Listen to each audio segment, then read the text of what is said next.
and welcome to Quantum Metaphysics, where we're exploring how the hard sciences of quantum physics blends with the soft sciences of energy work and parapsychology. I'm Marna, and I'm your guide on this journey.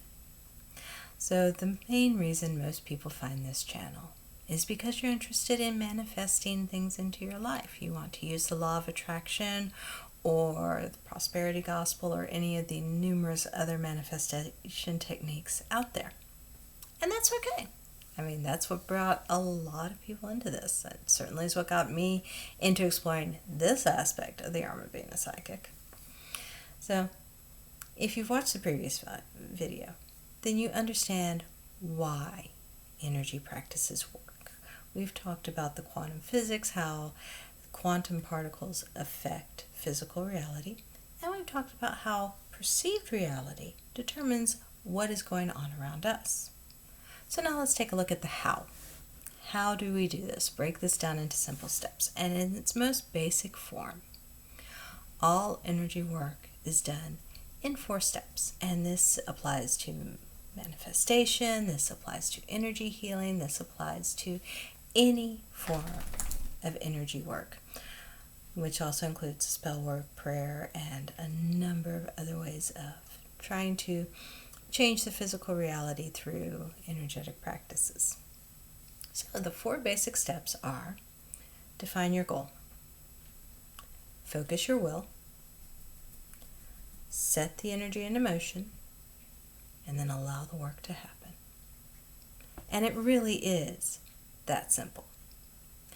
But sometimes people have a hard time grasping certain aspects of this. So I like to use the analogy of ordering a meal at a restaurant to illustrate these steps. So the first step is we are defining our goal. When you decide to go out to eat, you have to make several decisions immediately off the bat. Are you doing dine-in or takeout? Are you going for upscale or are you going for McDonald's? American, Italian, Chinese, Thai? What's your cuisine preference? What are you craving at the moment? Random energetics do tend to have effects in physical reality in my life, and that was one of them. Sorry about that. But once you have decided what it is you want, then you can decide, what restaurant am I going to? Or you can go online and start looking at menus. Select what it is you wish to have. Define your goal. Now we follow these exact same steps in energy work. What is your desired result? Not the broad strokes. I mean, the exact result. It is really, really easy to say, I want to have $1 million in the bank account. What does that mean? I mean, money is just another form of energy. What does having $1 million of an energetic form really mean? How does that look in your life? Do you truly want to have more money in your bank account? Or are you wanting some aspect of your life to change and you perceive having that money as a way of getting there? Are you trying to make sure you never have to worry about paying bills again? Are you trying to make sure that you have more leisure time, more time to spend with your family and your friends? Would you like to be able to travel the world? What is it that you truly have as your goal? Because let me tell you, once you set a goal and take off the limitations of it has to come into my life in this way, it has to look this way, then that goal can manifest in ways you never expected. So, the more precise your visualization of your goal is, the more precise your results are going to be. And at the same time, the steps of how that result occurs stop mattering. And quite honestly, attempting to control how the manifestation happens just slows it down. You don't want to go there. So, that's step 1. Define your goal. Step 2. Sorry, I have the sun rising and shining in my face right now. It's affecting the lighting. Step 2 is focusing your will.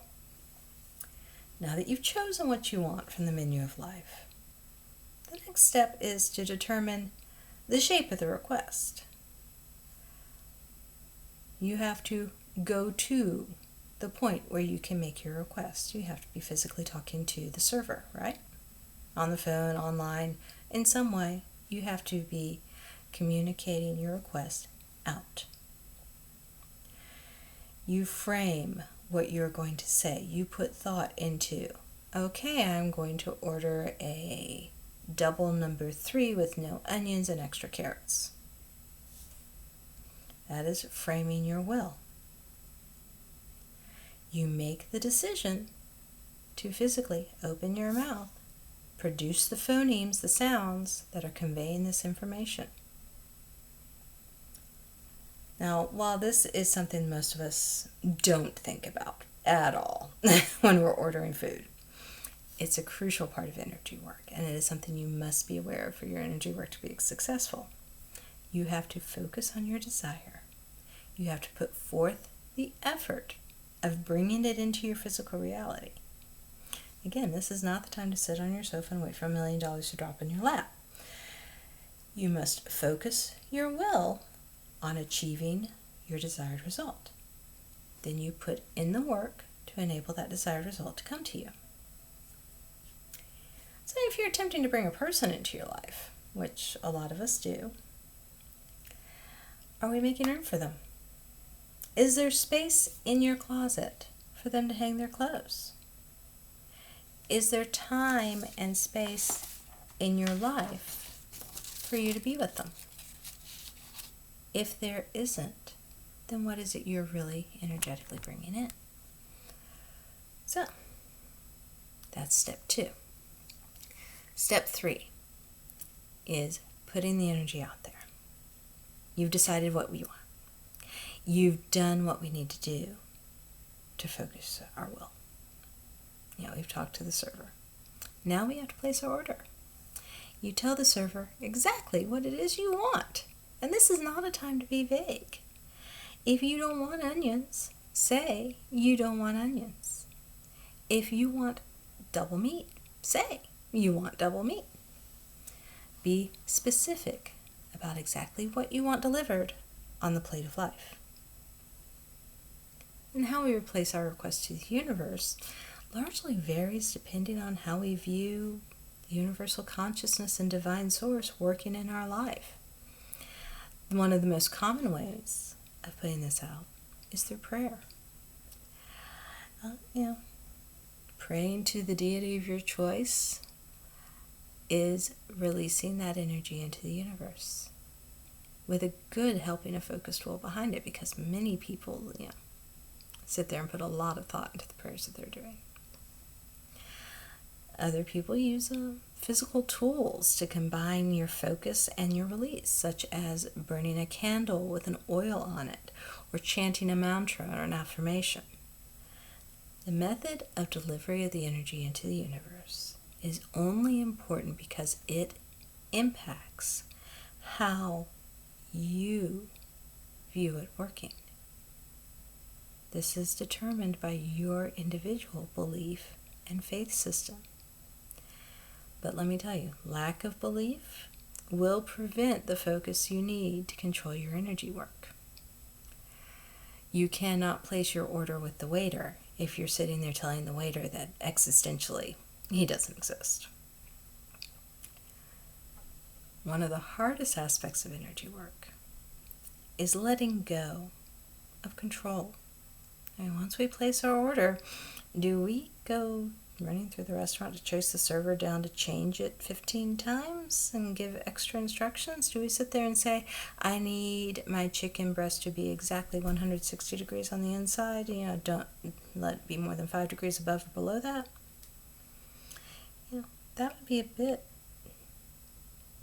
disruptive to the cooking process, wouldn't it? Energy work is the same.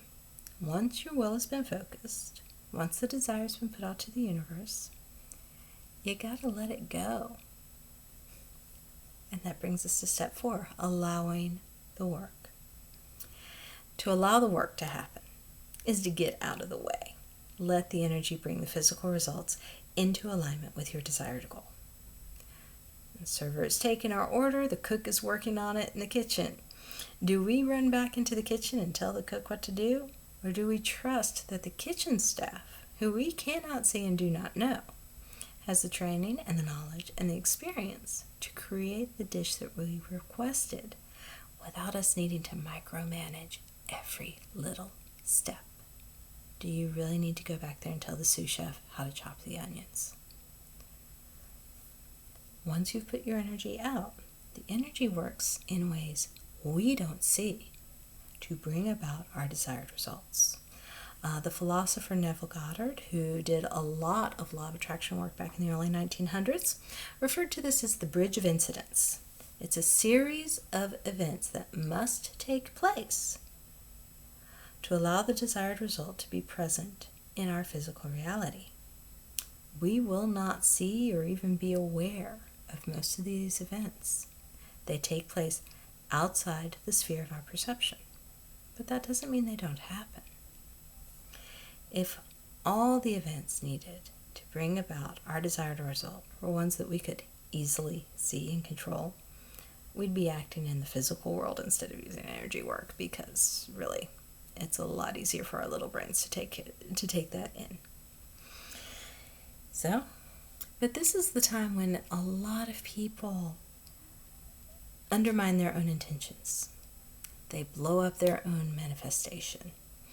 We're in a culture that demands instant results. I want to see it now, now, now, now, now. And it takes time for the entire bridge of incidents to unfold so that your manifestation can be present in your 3D reality. If you're sitting there changing your desired result because it's not coming fast enough, well, that's the same as going to the waiter and saying, I've been thinking about it, and instead of the steak, I want the chicken, so let's just change that up entirely.